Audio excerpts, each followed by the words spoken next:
Rural પોલીસની ટીમે ભગોદ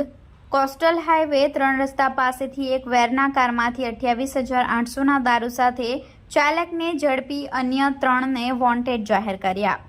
તારીખ 13 સપ્ટેમ્બર શુક્રવારના રોજ 1 કલાકની પોલીસ મથકેથી મળતી માહિતી મુજબ રૂરલ પોલીસની ટીમ પોલીસ મથક હદ વિસ્તારમાં ગણપતિ વિસર્જન નિમિત્તે ખાનગી વાહનમાં બંદોબસ્ત પેટ્રોલિંગમાં હતા, જે દરમિયાન કોસ્ટલ હાઈવે ભગોદ ગામ 3 રસ્તા પાસે પહોંચતા તેઓને બાતમી મળી હતી કે એક સફેદ કલરની હ્યુન્ડાઈ કંપનીની વરના કાર નંબર GJ15CB0027માં એક ઇસમ દમણથી પ્રોહિબિશનનો જથ્થો ભરી ભગોદ ગામ થઈ વલસાડ તરફ જનાર છે, જે બાતમીના આધારે રૂરલ પોલીસની ટીમે કોસ્ટલ હાઈવે ભગોદ ગામ 3 રસ્તા પાસે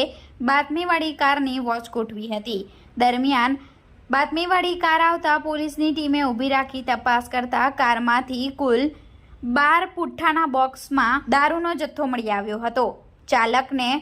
અને કારને પોલીસ મથકે લાવી તમામ મુદ્દામાલની ગણતરી કરતા વેરના કારની કિંમત 5,05,004 નંગ વિદેશી દારૂ જેની કિંમત 28,800, એક મોબાઈલ ફોન જેની કિંમત 5,000 મળી કુલ 5,33,800નો મુદ્દામાલ કબજે લઈ રૂરલ પોલીસે ચાલકને ઝડપી અન્ય 3 જેટલા લોકોને વોન્ટેડ જાહેર કરી રૂરલ પોલીસ મથકે પ્રોહિબિશન અંગે ફરિયાદ દાખલ કરી હતી।